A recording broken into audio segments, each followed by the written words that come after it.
Hey friends, hey, and welcome back to Shelf Talks. I'm your host, Roberta, and today I'm happy to chat with Rachel Klein. Rachel has an interesting story that I really can't wait to hear more about, from contemporary dancer to founder and CEO of Revival Food Co. A delicious, which I've actually tasted. I did one of your recipes on social the other day, so it tasted really great. Premium line of almond butters. Welcome, Rachel.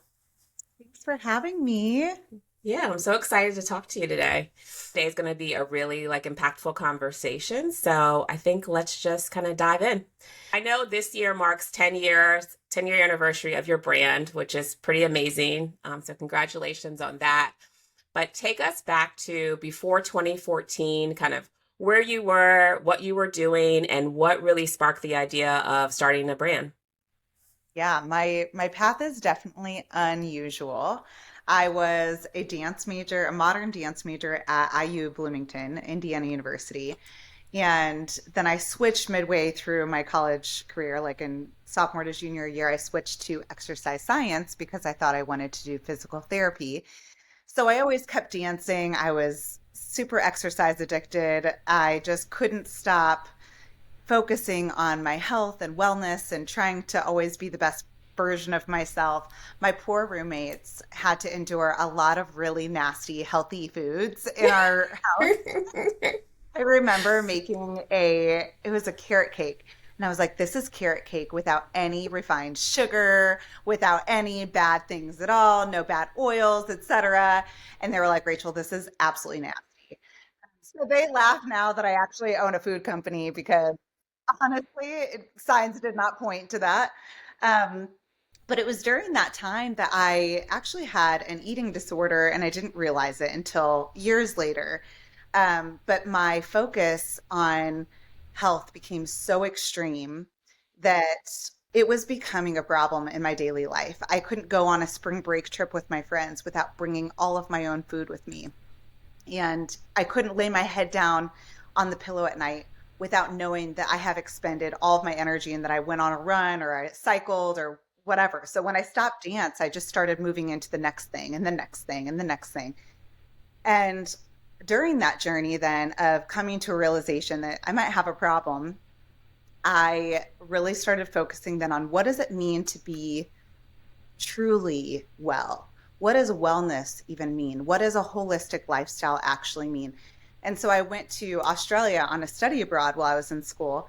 And it was there that I started encountering whole foods for the first time in a normal daily living situation, that in Australia they didn't have the processed foods that we have. They didn't have all of the processed foods everywhere you look and everything that you eat. They were drinking whole milk on a regular basis. And I was like, what? We don't do Ah! like skim or almond milk. Like, I mean, the whole milk was like evil back then. I mean, this was like 20, I don't know, 2012, 2013.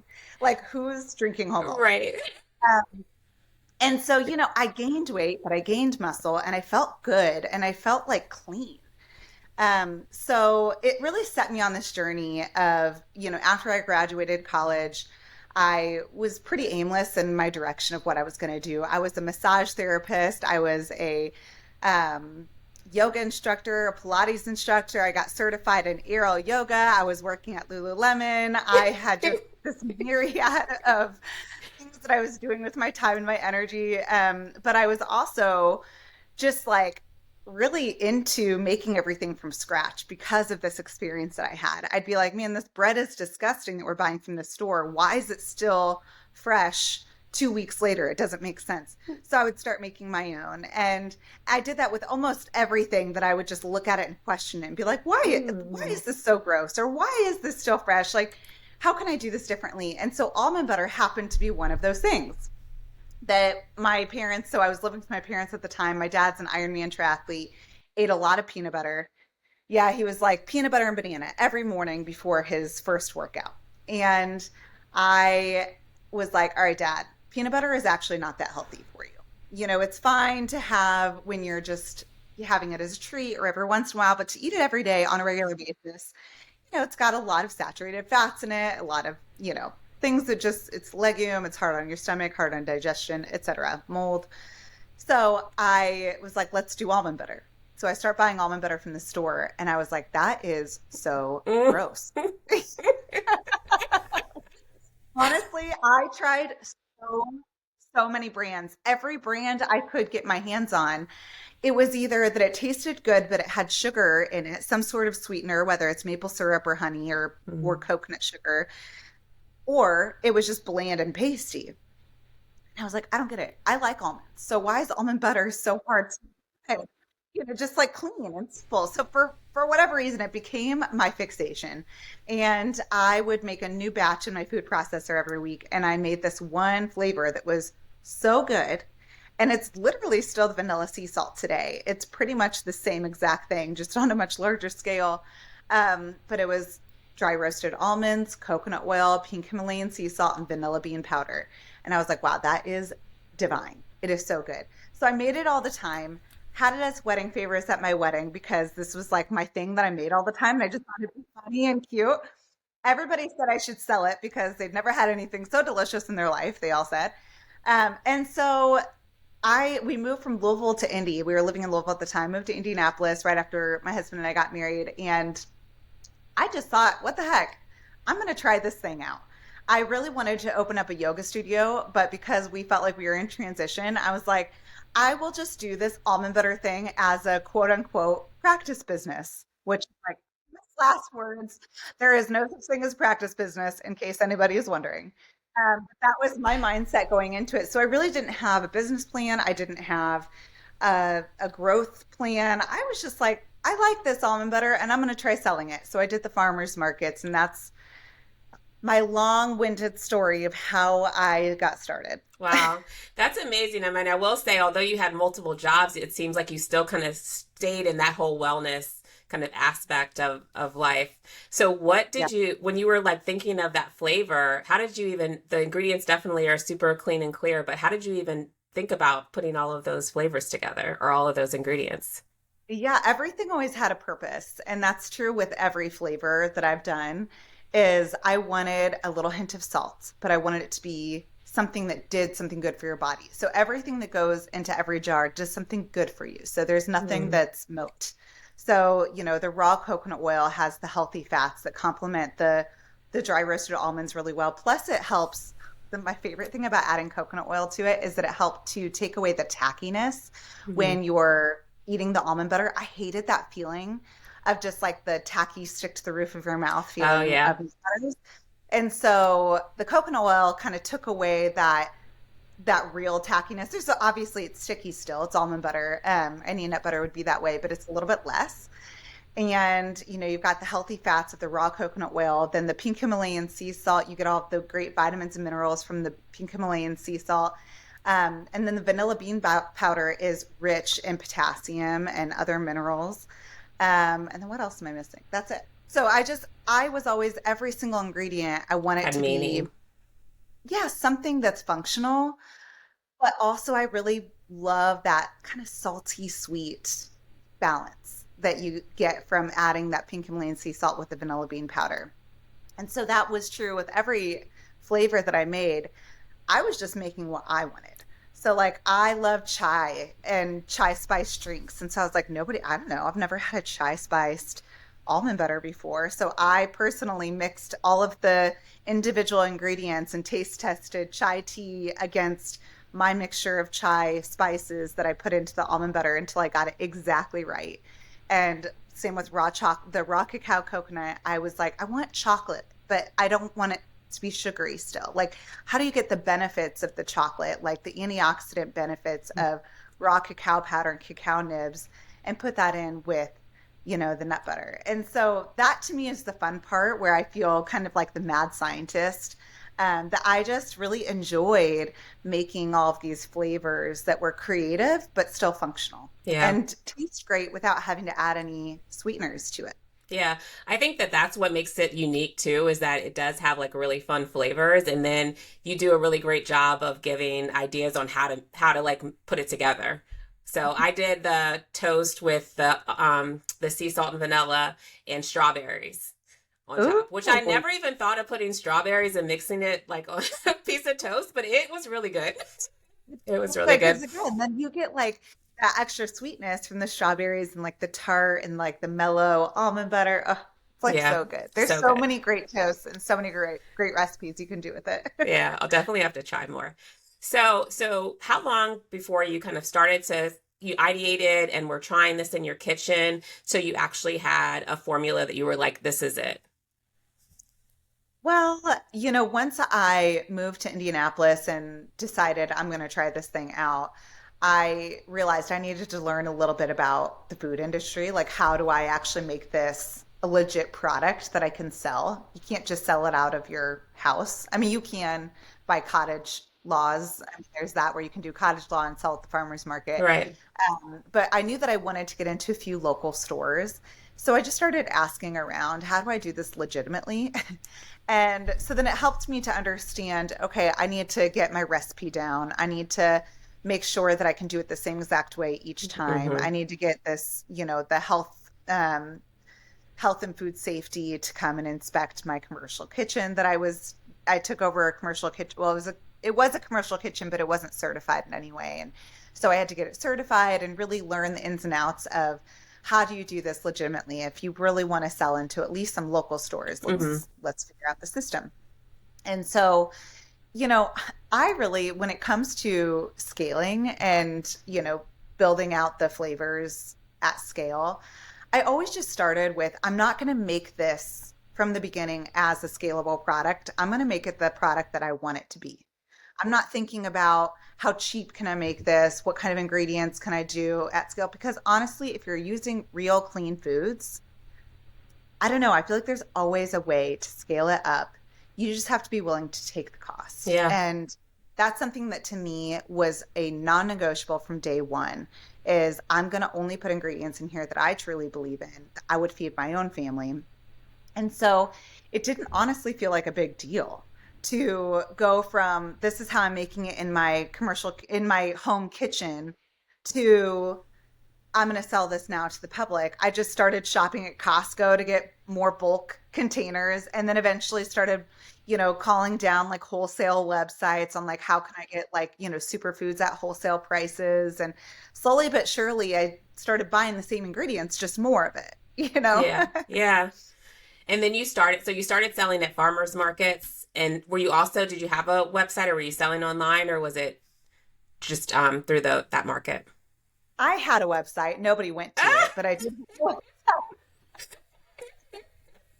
And I actually, in the beginning days, the name of the company was Pure and Good Foods. That was the name of the brand. So when I first started, if you look at anything way back in the archives, it was Pure and Good Foods for the first, golly, I think 2 years, maybe. And then once I got into my first grocery store, I realized I was like, oh, I should probably trademark this name. And that's when it all went down. And I was like, oh, pure food was not remarkable. Somebody had pure good, I think. Stupid. But I look back and I'm so grateful because it led me down the path of the name Revival, which I love so much more than Pure and Good Foods. Yeah.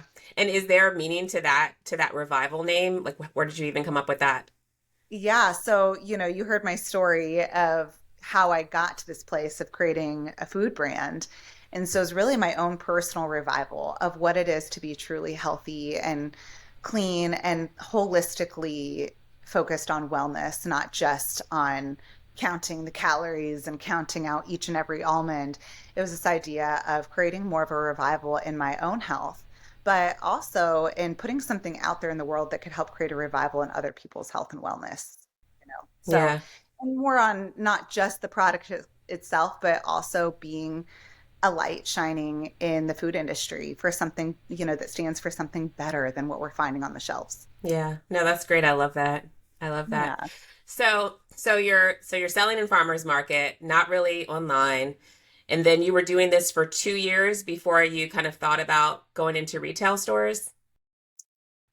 Yeah, I'd say about two-ish years before at least I did the farmers markets for about 5 years actually. Okay. And then started getting into some of the local stores while I was doing the farmers markets. And it was only, it was stores that I could personally deliver to.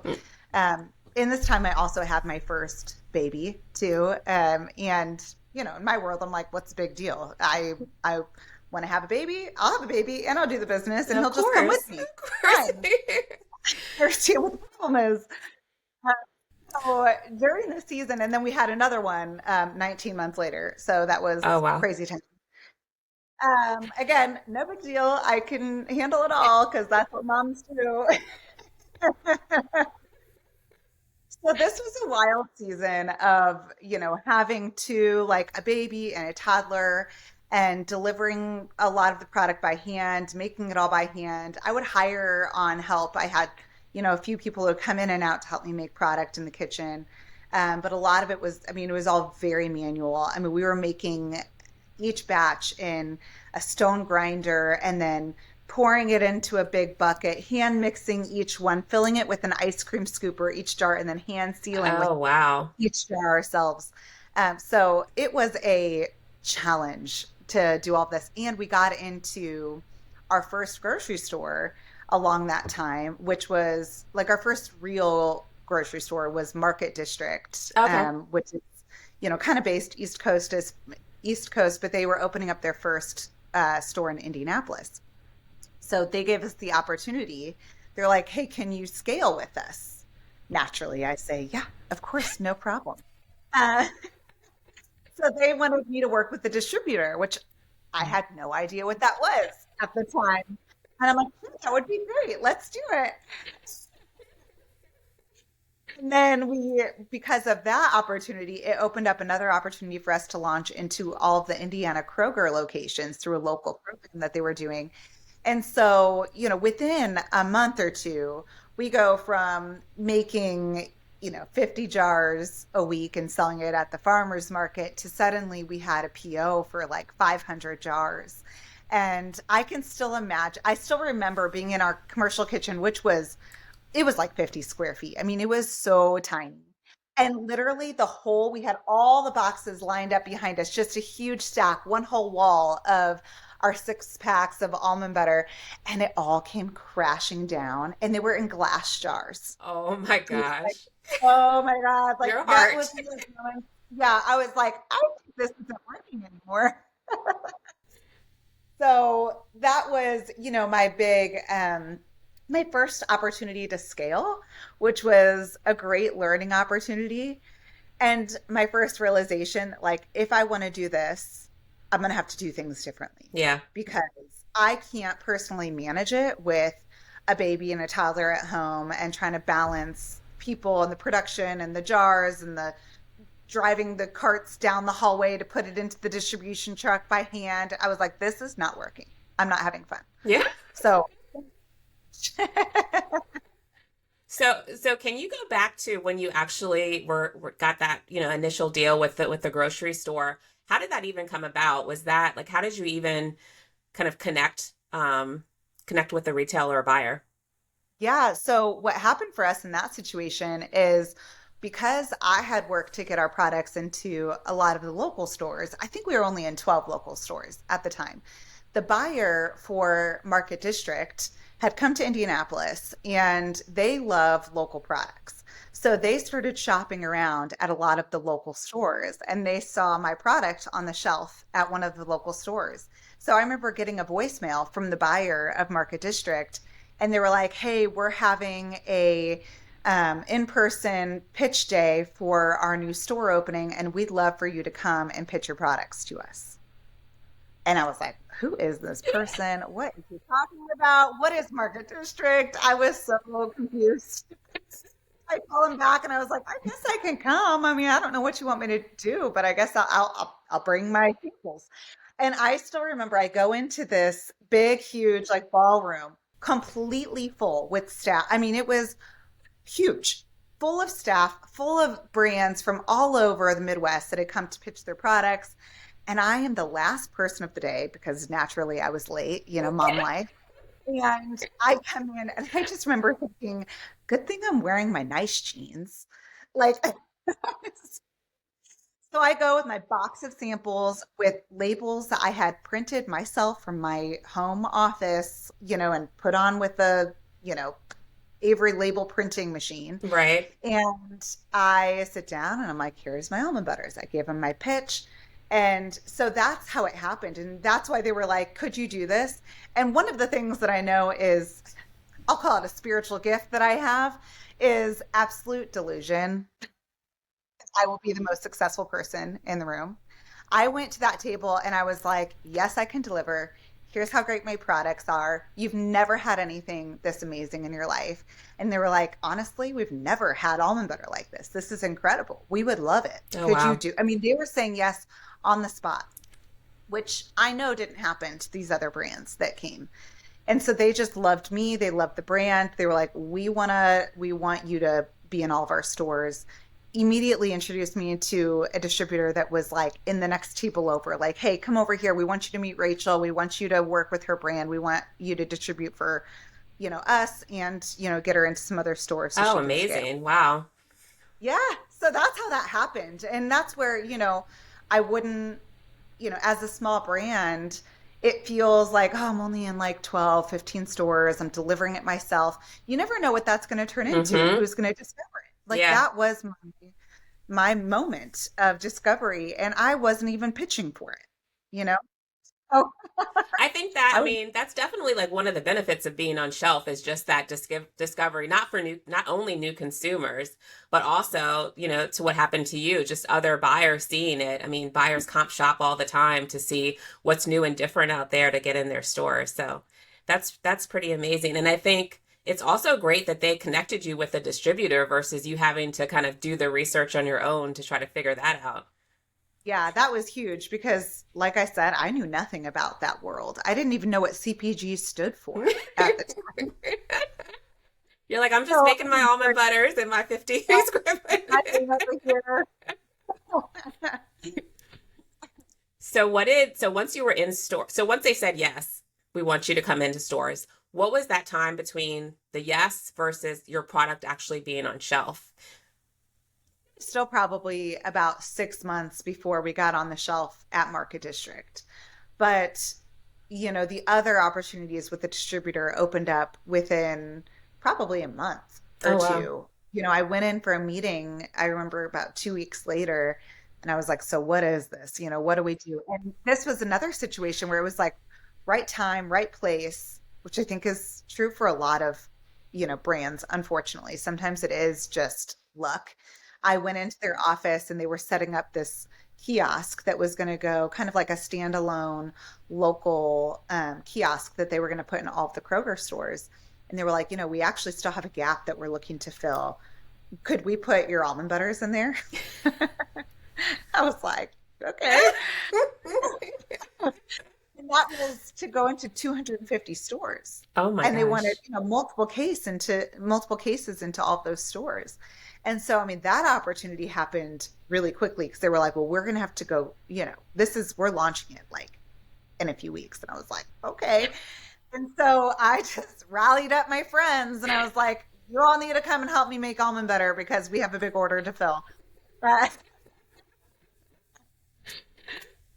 so that timeline was unusual, but you have to, I'm somebody who's like, say yes and figure it out later because what a great opportunity that was to help me get exposure and, launch into all these retailers or all of these Kroger stores. And, I was like, I could say, and I probably should have said no. Logic would say you should tell them no because you're not ready. Right. But again, that delusion that has helped me gain the success I've had helped me to say yes, and I'll figure it out later. And I Yeah. did, Yeah. I Yeah. did. And I had fun doing it. It was a blast. Did you have to change anything from like the packaging or product that you were selling in the farmers market to when you actually kind of scaled and went into retail? Yeah, so that was the moment that I had to change my brand. My entire brand changed within 2 weeks. I remember, oh my God, this is all coming back. I remember this is when I was like, oh, I need some legit labels because I was printing it all by hand in my house. Right. And so when we got this opportunity for Kroger, suddenly I'm like, okay, I need legitimate labels. Okay, let me trademark my name. Okay, I have to change my brand name and update my entire labels. And so I did all of that. I remember I spent 2 full days doing this deep dive into like what will my new name be? From Pure Good Foods to Revival, and then going from that to like completely redesigning a new label, getting all the right information on it, getting a printer to do it, which I found somebody local that would print the labels for me. And I was like, you need to do this as fast as humanly possible. And I did it. Wow. Now, is that the white label? I saw you've kind of had a Yeah, couple of different iterations, so that was the white kind of label. that was one of the many white labels, but that was the first label that I had. Yeah. That's crazy. So, Yeah. once you were in stores, how did you like, did you do a lot of sampling? Like, what did it look like in regards to you kind of garnering customers? So I leaned a lot into the program that I was in, this Indiana Grown program, because I didn't know much about what I could do as far as sampling and promotions or anything goes.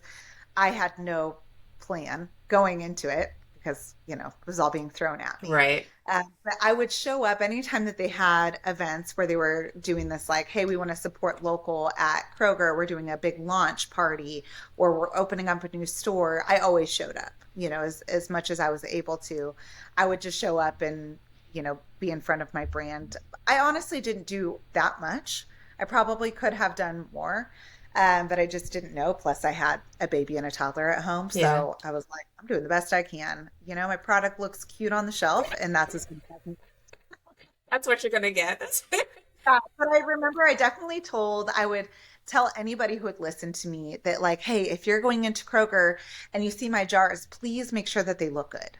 Like, that's a really easy way to just help with merchandising. yeah. It's just like, any and all friends, people all over the state. I'm just like, because some of the jars, because it was these glass jars, some of them would leak. And I was like, if you see that, please just like ask for a towel and clean it off. Clean it off. Like, don't get them to return it. Like, don't get them to throw it away because that'll come back to us. I'm like, clean it up, make it look pretty, set it up nicely. And people did. And honestly, that would help because then they would also tell whoever was around them, oh, my friend made this. Oh, this is my friend's Oh, product. yeah. So it helped a lot, actually. You like turn the label straight, make sure. After that, I was like, this is merchandising 101. Okay. So then what were sales like at the beginning? Did you have strong sales? Were there things that you felt, you could change or should change as you're kind of continuing to navigate there? Yeah, our sales weren't awesome. And a big part of that was because of where the product was in the store. And this was a big learning for me that we were on this local kiosk, which cool. People are like, oh, local products, I'm going to go check that out. Problem is that this local kiosk was in different places in every Hmm. store. Sometimes it was in the meat section, sometimes it was over the spices, sometimes it was at the front of the store. And so I realized we had a major problem with just, merchandising again, like at the store level. They really didn't do a great job executing this local set.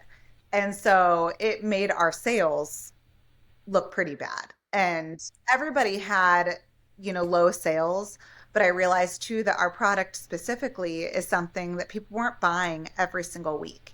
And it was a pretty high price point for that set. Everybody else, there was a salsa company and their salsas were like 4.99. My almond butter was like 11.99. So, especially when you're not comparing it to other similar products in the same category, when you see 4.99 versus 11.99, you're not going to pick that 11.99 product. You're like, I want to Right. support local, but like not that much. Yeah. Yeah. So that was a good learning from that experience because I realized how important it is for us to be merchandised in a place where we're going to be the most successful. Hmm. And while it was a really cool opportunity to launch into all of these stores, it didn't look great. And so Kroger didn't love, I mean, I was like, if my goal is to launch into Kroger nationwide, this isn't how I want to do it. Hmm. And so that's a good lesson learned. And I've taken that into other opportunities, going forward that I've actually said no to because of that experience. Not that Kroger ever said no specifically to me launching, but I honestly was like, our velocity was so low in that set that it wouldn't help us at all, Yeah. by saying, hey, you're already in Kroger. They'd be like, well, let me check out your numbers. Eek, that's bad, Yeah, you know? yeah, yeah. I think too, So like it's great to have it in that, calling out the local, but also when it's away from everything else where a consumer typically is coming into store and saying, hey, I want to get almond butter. If your brand is separated from that, it doesn't allow for that whole, opportunity to explore and try something different and new. So that definitely is and almond challenging. butter back then too was still very new. People were still just figuring out, oh, almond butter is an alternative to peanut butter. I would remember doing sampling events at Kroger, and especially in Indiana, people were like, wait, so what is it? What do I do with it? Well, you eat it just like you would peanut butter. I mean, I kid you not, had people putting it on their skin. So I was like, What? oh,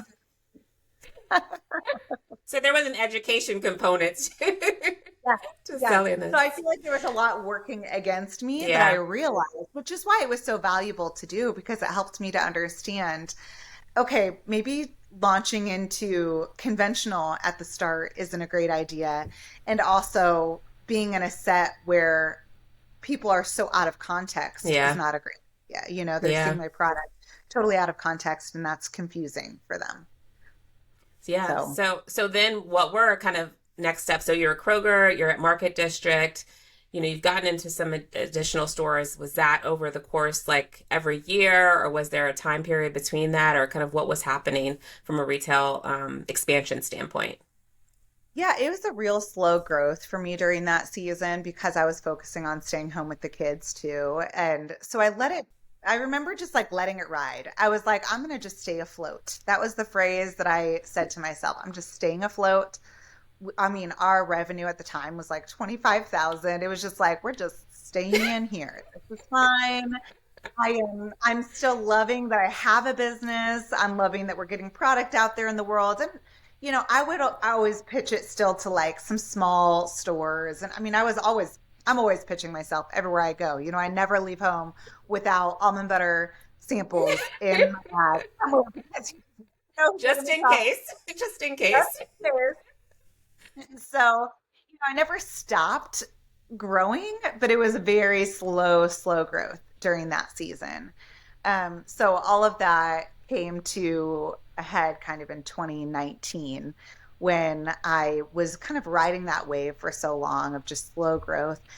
And I was like, all right, I'm getting pretty burnt out. This is exhausting staying in this middle space. I was ready for a change, like we've talked about, where I'm like, this isn't working for me anymore. I'm not really enjoying not having enough money to hire the help that I want, still doing everything by hand.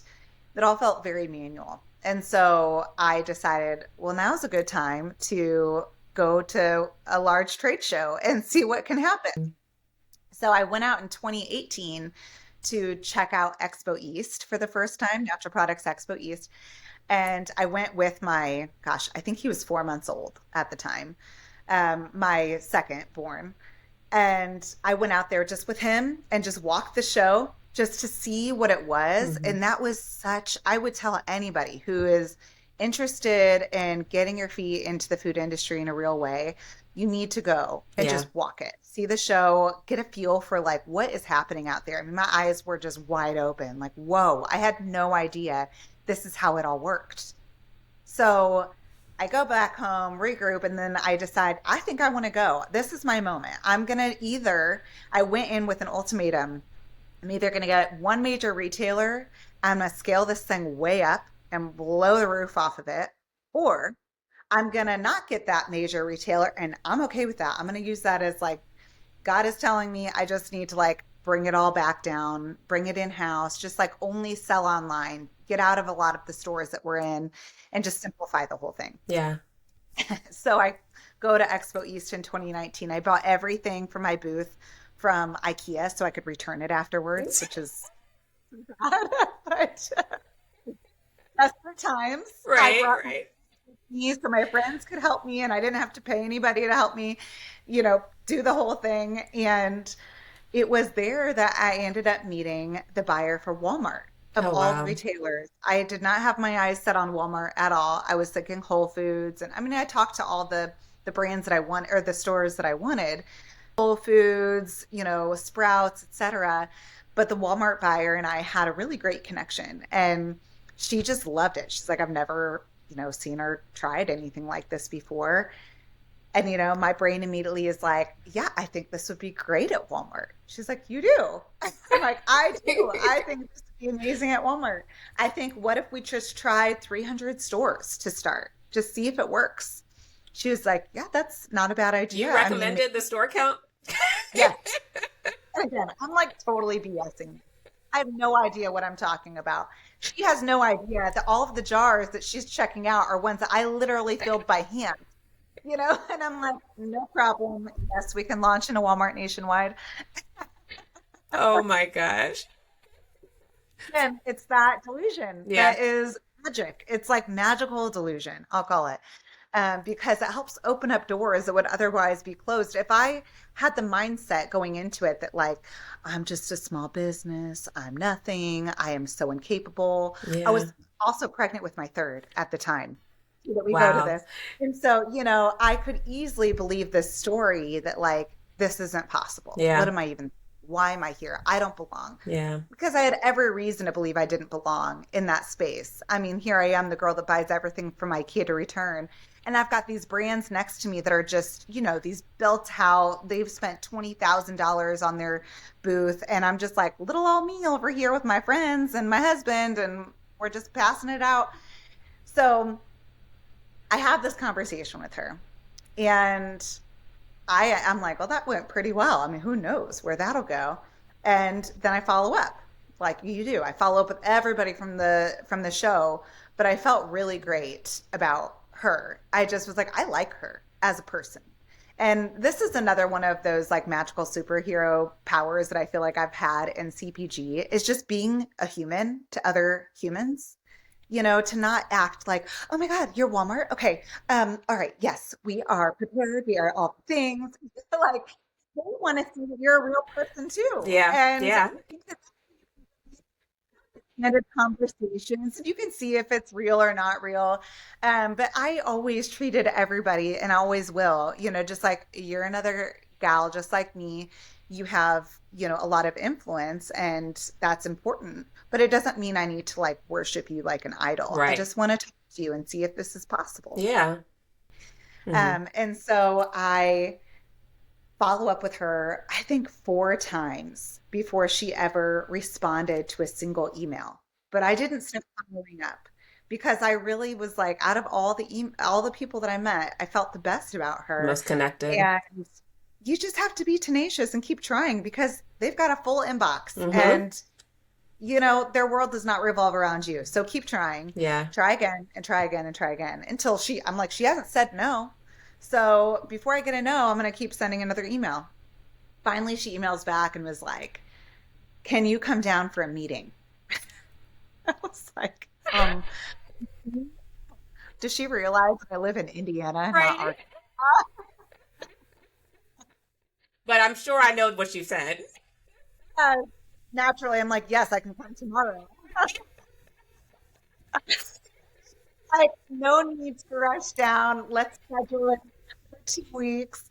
And so I go down. I'm 27 weeks pregnant at the time, and it feels like a redo of my first walking into Market District. I got my nice jeans on, but this time I'm pregnant, 27 weeks pregnant. I've got my samples in a box. I have a PowerPoint ready to go. And I'm like, oh my God, walking into the home office in Bentonville, Arkansas for Walmart was surreal. I Oh was my like, gosh. I cannot believe I'm here. I'm sure it's like So, crazy. yeah, crazy. And, long story short, she says yes while I'm there. I'd love to get you on. Let's do it. And we didn't even talk price. It was just like, I love the product. I love what you're doing. Let's try it. Oh, wow. And so that was in October of 2019. Then fast forward, I have my baby in February. COVID hits. I don't have a co-packer yet because why? I don't know. I'm a crazy person. And I sent her an email and I'm like, hey, the pandemic is whatever's going on. I mean, it was so early in it. So, the pandemic hits. We don't know what's happening. And so I sent her an email and I'm like, hey, are we still good to be launching into these 300 stores in May of 2020? Okay. And she's like, yes, we're still good. Well, let's push it back a month. And instead of 300 stores, are you okay with doing 1,000? What do I say? Of Sure. course, no problem. Oh my gosh. Yeah. So I then have to get my shit together as fast as humanly possible. And, and she's like, you have a newborn baby. Just chill. You're fine. She doesn't know that I really didn't have anything Right. Not figured out. prepared at all. Right. No, because in my head, I don't know. I was thinking I could still do 300 stores. We could still probably do that ourselves. I don't know. But at 1,000 stores, zero chance. We're going to need a co-packer. Yeah. And I wanted a co-packer anyways. And this was like the whole point of putting that ultimatum into the universe when I went to the trade show was like, I'm done with doing this by hand. I want to scale up and be a little bit more hands off so I can work on the business, not in the In the business. business. Yeah. So a month or two later, it's April, and I was searching for co-packers. And I remember reaching out to some consultants, and they were like, you have lost your damn mind. Like, there is no way you're going to get a co-packer this Enough short time. notice. Yes. And I was like, yes, I will. You just wait. And so I did. I found the person myself. I found the group, and we got there in June, early June. We were supposed to be launching at the end of June 2020. Okay. And I remember being in the production room, like in the back room. I got all my ingredients there, and we were waiting for the PO to come in from Walmart while I was there at the manufacturing facility. Because I was like, I don't want to make this until we get the PO, but they weren't sending it. Mm, And it was just like terrifying, my yeah. life on the line. Finally, we got it, and it was double what I expected it to be. Oh, was that because they added more stores, or just the inventory that they wanted for the 1,000 was higher than you It thought was about? just higher. Instead of getting a case of each flavor for each store, they ordered 2 cases of each flavor for each store. I was like, logically, I guess that makes sense, but like, they didn't give me any warning. They're thinking You this could, girl's got it all right? today. Yeah, she can handle it. Like, all right, well, let's double what we were going to do. Luckily, I had enough ingredients. And so we did, for our first production run, we made 100,000 jars. Oh, wow. Yeah. And did it So deliver on time? Did you get it delivered on time? no, it did not deliver on time because a million things happened in between where the trucks were delayed. They got somehow off rate. I think we had 2 full truckloads that we were shipping to our warehouse in Chicago from California, where we made it all to Chicago. And so there was some delay in shipment. I forget what happened to the trucks. It was some stupid logistics issue. Then it all gets into the warehouse and they have to process it all. And I have my EDI set up, like this whole EDI system. And again, I didn't have a broker. I had zero support for launching into Walmart besides asking some mentors who have had products in Walmart before. Oh, But wow. like I had to figure out all of that myself, logistics, EDI, warehousing, PO processing, invoicing, all of that. And so, we worked out the kinks, and my buyer was so gracious. She was like, it's okay. We'll get it on the shelf. I'm not worried about. Keep me updated. And that's where I always say, just if you don't need to share too much information, but you need to share enough information that the buyer is educated, that they Yes. know what's happening, and they can give you, the leeway that you need. Or there will be, I mean, there could be consequences, and those consequences are deserved, but like they might not give you the fees, et cetera, if you're communicating with them up front. Yep. Agreed. So that's what I always did with her. I was just very forward with my communication and kept her in the loop. We finally launched into all 1,000 stores, and the story gets just it's bad. We launched into all the stores. We've been there for like 2 weeks, And everything's kind of slowly trickling into all of the stores. They're merchandising it, etc. Right. My uncle, who lives in Arkansas, calls my mom and is like, "Hey, I'm at Walmart, and for some reason, the jars aren't scanning at the register." And I'm like, "Oh, that's got to be a fluke. That's so weird. Maybe they just don't have it in the system yet." Then my brother, who lives in another part of Arkansas, does the same thing, also reaches out to me then and was like, "Hey, it's not working at the scanner." And I was like, "Oh my God, oh my God, oh my God." But this isn't, I don't have it in Indianapolis. It's not in the Indiana store. So I can't go to a store myself. So I'm calling other people, "Can you go check out the store, try to buy it?" It's not scanning anywhere. 100,000 jars in our Oh UPC codes my didn't work. gosh. So again, I sent a DM to my buyer who I was like friends with at the time. I sent her an Instagram DM because it was on the weekend and I was like, "SOS, shit's bad. I don't know what I'm gonna do." She was like, "Okay, okay, I'm on it. I'm gonna go to a store myself and I'm gonna try it." Same thing happens to her.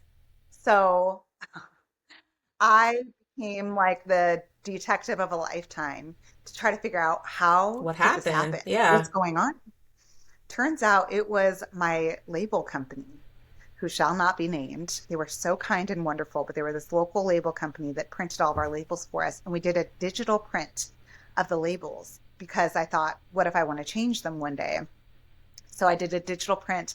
And in the process of digital printing, one of the lines of the UPC code didn't transfer. Just a total fluke. But it was on every jar Oh my gosh. Every because the hundred UPC thousand. codes, yeah, they would scan. If I scanned it on my computer, if I printed it at home, it would scan. I was like, "This doesn't make sense." And we Oh, realized it was in the printing process. So they owned their mistake. God bless them. Like truly, it was they could have lied. They could have like just ignored every phone call that right. I made to them. But they owned their mistake and they personally paid for merchandising in every single store. They printed little stickers of the UPC codes. They went to our warehouse up in Chicago. They brought everything into their warehouse here in Indianapolis and they hand stickered tens of thousands of jars themselves. And then they paid for merchandising for merchandisers to go into every single store, every thousand stores Wow. to resticker the jars on the shelf. That's amazing. The fact that, to your point, they admitted it, but then they actually, doubled down and did the right thing to help support. Right. And the Right. fact that Walmart didn't just take it back all off the shelf and return it back to you. Oh, it was that's what they should have done. I mean, in any other situation, that's what would have happened. They would have charged that all back to me. Yeah. And again, this is why I go back to relationship building and how powerful that is. I was so honest with my buyer about it, and I was just like, "Here's what's happening." And she was like, "Just fix it and we'll move on." And I mean, it was just so, so gracious. She didn't give me any fees for anything that Oh, happened wow. that time. She just kind of like stopped it because we should have received, tens of thousands of dollars worth of fees. And because they couldn't check out the product, the people at the register were just like, I don't know, let's call it $5 and just like move on with, I mean, so like Uh, we had legitimate sales. It was a disaster. yeah. So it was a rough way to start into Walmart. Into Walmart for you're like, maybe if it was like the local where you could just kind of, Right, change a right. couple of And this is why, we talk about just scaling and, what to know going into scaling. These are some things I could have never, how would I have ever gotten around that? yeah. Um, you know, and I just had to figure out the solution in real time. What do I even do when this happens? I had no idea, but I just did what felt logical. I'm like, well, we have to fix it. You find a way, you ask around, what is a merchant? I didn't know what a merchandiser was. I didn't realize that there were companies that even did this, that would go into the stores and resticker Yeah, how would you jars. even know? Yeah. But I learned it real fast. Oh my. How long did it take to get them all stickered? Honest, it probably took about 2 to 3 months, I think 6 months total, to really see it all come through where we were finally having clean sales. And at that point, I was so, man, it was so frustrating. Because beyond that, we also had jars that were leaking. We had jars that were breaking because it was glass. And so in transit, it would like break in the back room. It was just so many things with that entire rollout that was such a mess. So, we got paid our first big chunk of cash. And I was like, oh, I'm feeling rich, like I'm feeling of the world. And so I used that as, my moment to say, like, what do I want to do with this money to help the brand take steps forward? And I decided to do a full rebrand, actually, of Revival because everything about that process, I just feel like was so messy and gave such a negative impression to consumers about our jars on the shelf because they couldn't check it out at the register and it was the leakiness and all the things that went into it were just I feel like honestly a pretty negative start into onto these national shelves. So I decided let's just rebrand the whole thing. Let's move into plastic jars. Let's give a whole new vibe. Let's come out fresh and say like we are not that anymore. We figured things out and we're going to come out new for you. So that's what I did in 2021. Wow. So how did you tell the consumers or how did they know that? Because, sometimes when you change packaging, and I think this was a pretty differentiated change, that this is still the same product. Was there any kind of thing that you did specifically to get that message out there? We did a lot on social media, was as much as I could afford at the time, was just like, well, let's do some fun stuff. We sent it out to a ton of influencers, like a big box of like a PR box, and just made it really fun and exciting and talked about it as much as we could on social media. But I really didn't know how to translate that on the shelf. And, now I would probably hire a consultant of some sort in like a merchandising group to help me do this better. Because I honestly still don't know the right answer. When you're dealing with such a large retailer, that transition is super messy. And the only thing I could do is like, well, you're just going to have both jars on the shelf until the other ones sell out, and then these ones fill up the space.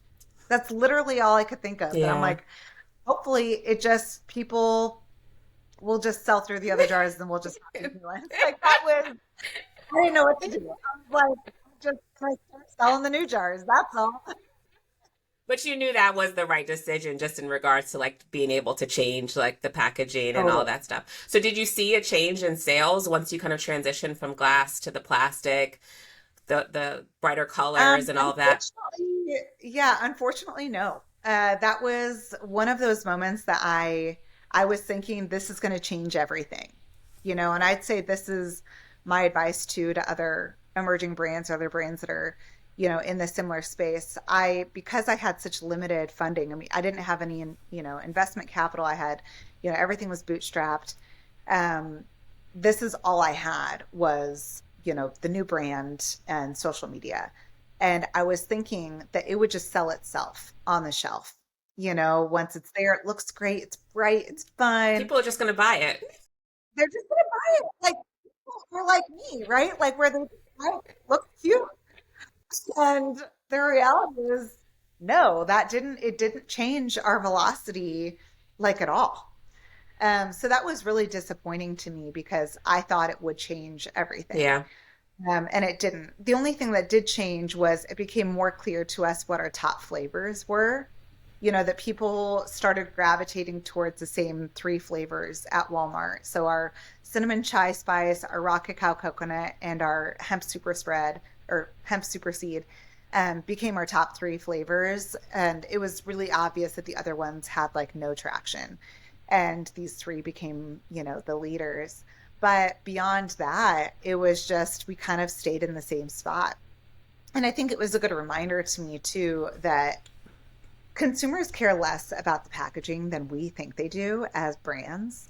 They are buying it because they like it. Hmm. They're buying it because they want to they enjoy that product. So we had the same people that started buying it when it was in the old packaging, just kept buying it in the new packaging.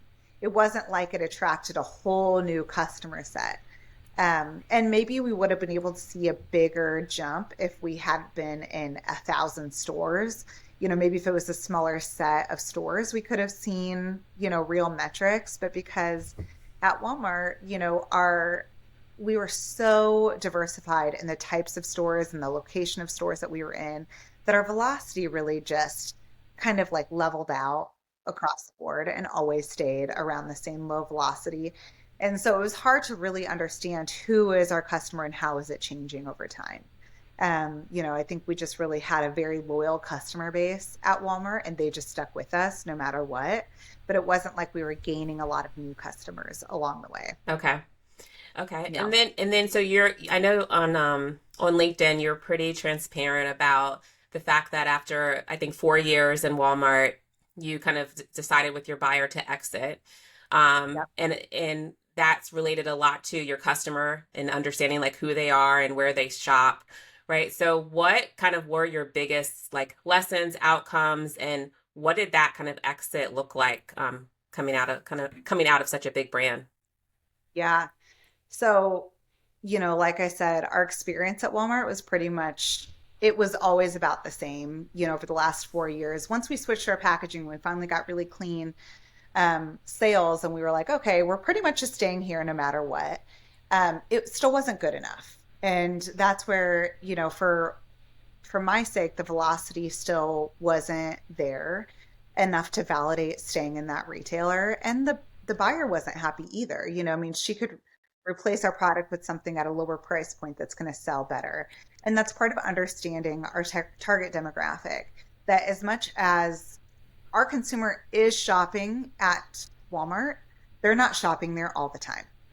And so it's important to recognize that, you want to be in a space where a consumer is shopping there all the time. This Mm-hmm. is their main store. And for Revival, that's not Walmart. It's probably Target, it's at Whole Foods, it's at Sprouts, it's at Fresh Time, it's at Market District, et cetera. But the Walmart consumer is not gravitating toward a $10 jar of almond butter on a regular basis.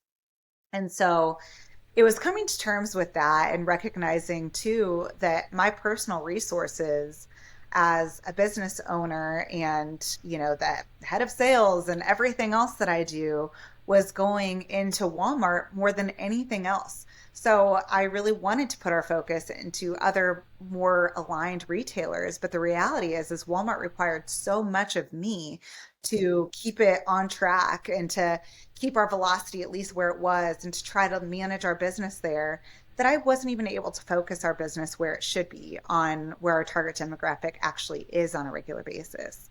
And so it was coming to terms with that and just recognizing that, this isn't working for us or for Walmart anymore. Like, and my buyer and I, and we had a new buyer at this time, but she and I just had a really candid conversation. Again, I treat each other like humans, and I'm just like, hey, this is hard. I'm struggling to keep our business here afloat. And I should add too, the cost of doing business with Walmart has increased so much over the years. Not necessarily Walmart directly, but everything that goes into doing business with Walmart. Mm. It's logistics, it's EDI, it's softwares, it's inventory management, it's everything that goes into your business at Walmart. Walmart technically is, pretty fair at paying on time and paying, fully what they owe you. I mean, for the most part, they were pretty fair to do business with. Um, but, the cost of doing business had increased so much, and I couldn't lower my prices on the shelf, nor should I, because, I mean, I couldn't afford to lower our prices. And then I couldn't increase our prices because no one's going to buy a jar over $10, on the Yeah. shelf. So again, we just had this conversation where I'm like, this isn't working. It's honestly burying me as a small business owner, and I can't keep it up. And so we had received a pretty large invoice from them for, you know, products that were what's the word? Like over the swell charge. And so it was like unsellable merchandise that, it wasn't legitimate. Actually, some of it was still from that old inventory. It was like Uh, found in the back room.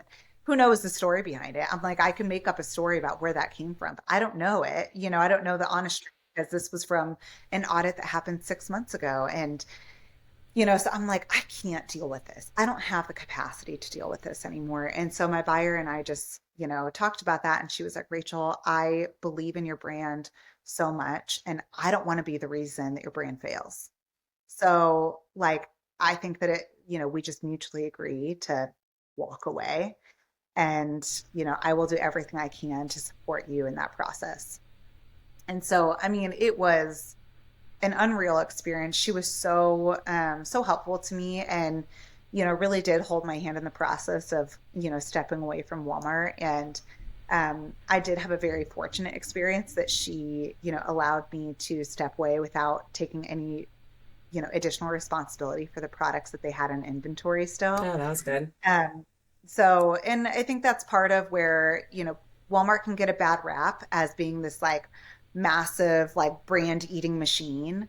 But the reality is like it is still full of people that care about small businesses Yeah. too. And, and they've got to make their numbers work, but they're not trying to ruin you in the process. But they also can't give personal attention to every single brand. So as great as my story was, I also recognize that some other brands could hear that and be like, well, that sucks because I didn't have that experience. And, like it's hard because it just comes down to personal relationship too at the end of the day, where like, I really spent time being transparent with my buyer and she appreciated that she was like, your candor in this situation is refreshing.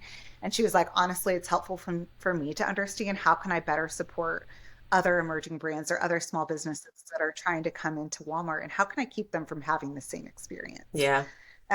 So I said, yeah, literally send them my way. If you have any other brands that you're vetting to come onto the shelf and you think they might not be ready, I will talk to them too, Oh, that's like great. help share my story of, like there's so much that it did that was so great for me, that and I said this in my LinkedIn post, well, it worked and it didn't. Mm-hmm. It worked for me and that it did help me to scale in the way that I wanted it to scale. I, got out of my home kitchen. I was able to, find a co-packer. I was able to scale the business and I learned So so, much. so much. Like, I feel like I've heard a few people tell me when I say this story, like I've lived like multiple lives in the last 10 years of the business growth. And so I feel like I can do anything at this point. And I have learned to love the business even more than I did. I just had no understanding of what I was getting into at the time. But I have just learned to love the industry. I love the people in the industry.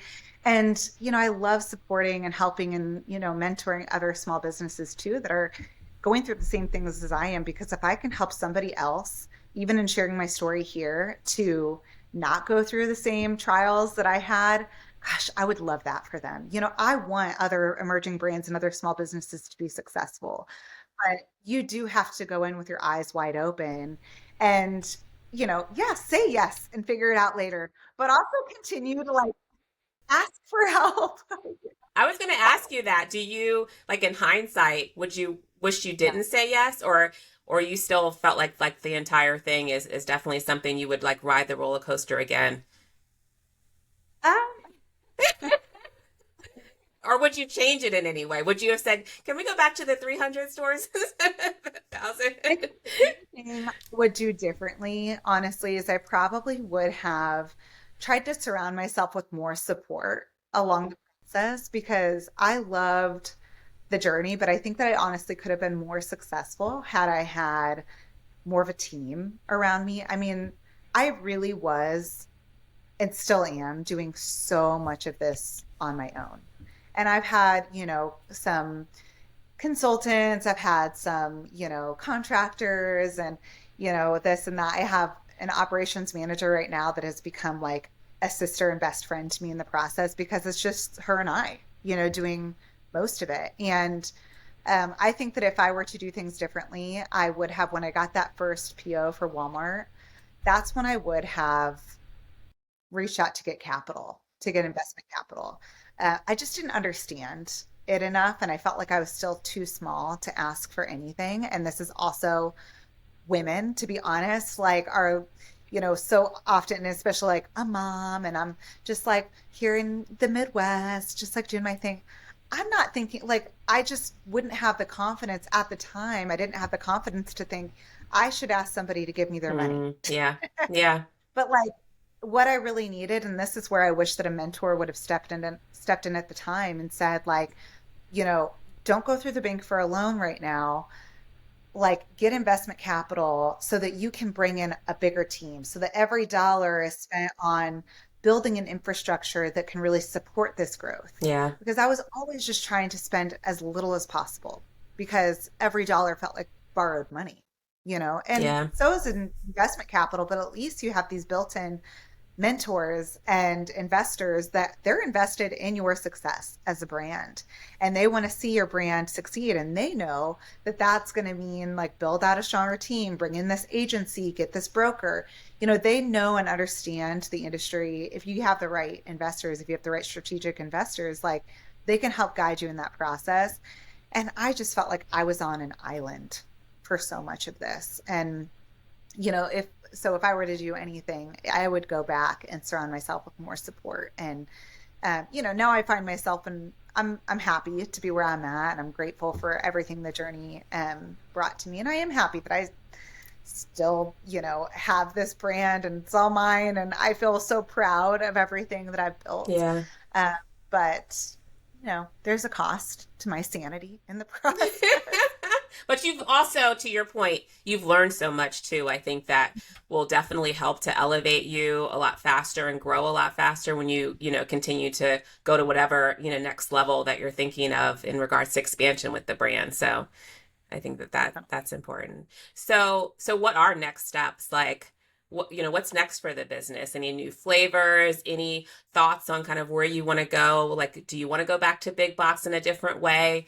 Yeah. So right now, I've been pulling our focus back into more local, regional, and that's in like Southern California. That's, you know, really focusing on some more of those regional chains that we could be most successful at that are focused on natural and specialty, as well as food service. We've been dialing in a lot more on food service, where we sell our bulk almond butter for juice bars and restaurants, and that's been super fun. We also launched some individual squeeze packs, and that was just launched in March. And so those are going into a lot of coffee shops and airports. And so it's been fun to kind of explore these different facets and different use cases of the almond butter.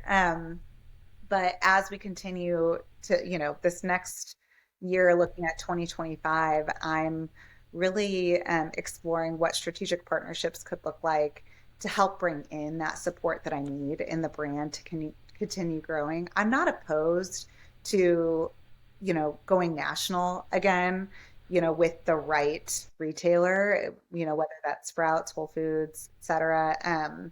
We have some great conversations going with some of them right now. But I want to do it the right way. Yeah. And so if I'm going to stay on this path, which I do love this brand so much. I love what I've created. I love the product line. I want to innovate into other, snacks and pantry staples that need a revival, because that's why I did this all in the Mm, first place. It's to see things done differently. differently Yeah. and to find products that I want to buy on the shelf, that I want to buy for my family. And so I've been doing a lot of personal work on what could that look like? How do I achieve the same result? And I don't care about having my ego boosted through being like, I'm the one who did it all. I don't need to do it all. I'm actually really okay with not doing it all. I want to see this brand thrive, and I want to surround myself with some strategic partners that want the same things, that we can do this together. So that's what I'm exploring right now as a brand. No, that's so exciting. I love to just to touch on the fact that you're getting into restaurants and different kind of avenues outside of traditional. Because I saw you also kind of partnered with a ice cream place, right? Yes, that's where, just stay open-minded Yeah. to different use cases and opportunities that might come your way, because that was such a fun random. I was like, oh, I would never think of an ice cream. It's like a soft serve ice cream place that's in Salt Lake City, and they love it. And I'm like, cool. Okay, now this teaches me that I can reach out to some more ice cream places. Yeah. Like just how are they doing that? And then how can I use that to help us find other similar business? And, let the opportunities lead you, like I always say, Yeah. say Yeah. yes. But let the opportunities lead you because it might open up something really new and amazing. And I think that's even part of my lesson in walking away from Walmart. It's not a failure and it's not, the end of my story. Right. It's opening up more opportunities for me and the brand to thrive. Yeah. So, it's being open to, it's okay to close that door so that these other doors can open. Mm-hmm.